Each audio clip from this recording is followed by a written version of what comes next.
One of the things I hear from writers or would be writers or authors to be, and people who really want to put a book out in the world is that they're trying to find the confidence that they need before they start. I've collected applications for the last decade, and one of the number one things that people put and what they need is, I think I just need a little more confidence. And needing a little more confidence seems practical, like you need to do that. If I just get a little more confidence, then I'll start. That's what we're going to talk about today is if I'm writing a book, how do I get the confidence I need to push forward? Many times in lots of things, it makes sense to get more confidence before you do something, especially when it's something big, like putting yourself out in the world because of a book. But the biggest fallacy is that confidence comes from waiting. The confidence comes from preparing slowly and taking your time and being precise.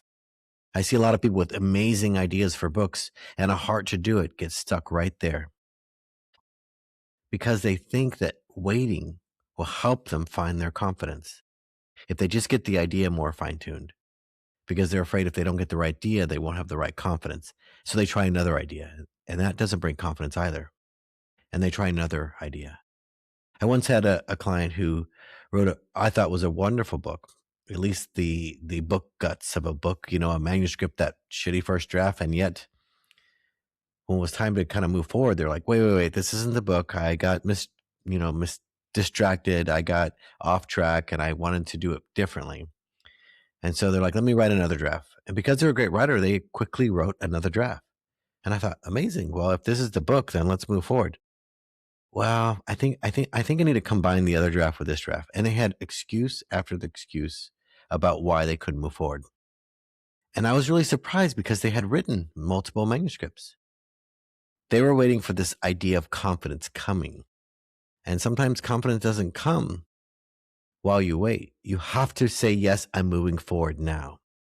For some of you, that confidence you think will come when you write a manuscript. But I'm telling you, that is one of the moments. But the confidence comes from you deciding, why am I writing this book?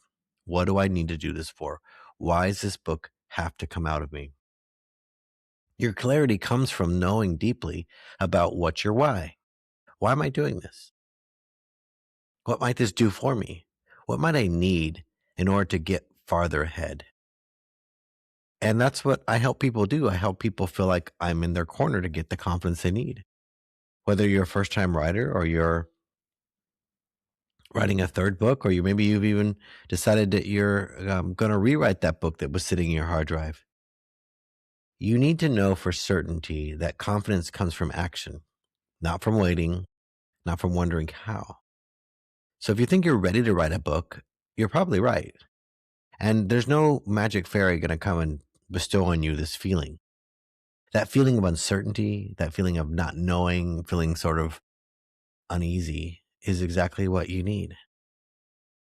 I felt many times in my life that if I just felt better about something, I could take action. Especially if you experience things in life that were you took an action and it didn't go as planned. It's easy to believe that you have to have it right now. I got to get it right because I don't want to have that experience again.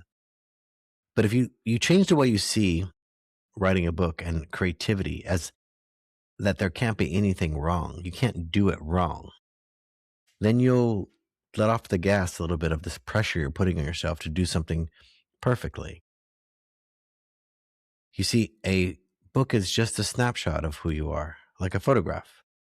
You're putting your best work out into the world that you can in this moment. And some people wait, well, I'm a better writer now. I'm so glad I didn't put that book out 10 years ago. Versus, I'm so glad I put out 10 books in the last 10 years because I'm a better writer. You're going to learn a lot more about yourself from writing than you are waiting. And yeah, my very first book, Art of Apprenticeship, I would do something different. But I'm really proud of the book I wrote because it's not the content that I'm proud of. I'm proud of the person I became when I was writing it. Because during the writing of Art of Apprenticeship, I was feeling a lot of self-doubt about my life. I wasn't sure where I was going to go. I had been a teacher, a principal, a principal back and forth in the classroom, a professor, and yet still there was something I wanted and I couldn't figure it out. And when I got clear about writing the book that I needed to write for myself, that's when action started to move forward. because I realized if I could start to believe I could live and have a life outside of education and maybe have this beautiful online life where I'd seen other people, making a living from their laptop, I thought, well, what if I could do that? Even though I don't know exactly what I'm doing. That desire, that deep desire to do something for myself, to leap out of education to something more uh, challenging, more exciting, something that was different than I was used to, that was necessary for me. And it was. It really helped change my life. Not only did it shift the way other people saw me as a published author, but it shifted the way I saw myself, how I carried myself, how I introduced myself, and the fact that I had something to say, and that it didn't just have to be about working in a classroom. Though I was really glad I did that for 25 years. But in this shift that you make of yourself, you can really start to apply more learning about who you are into a book than maybe your job allows you, maybe the confines of your life thus far.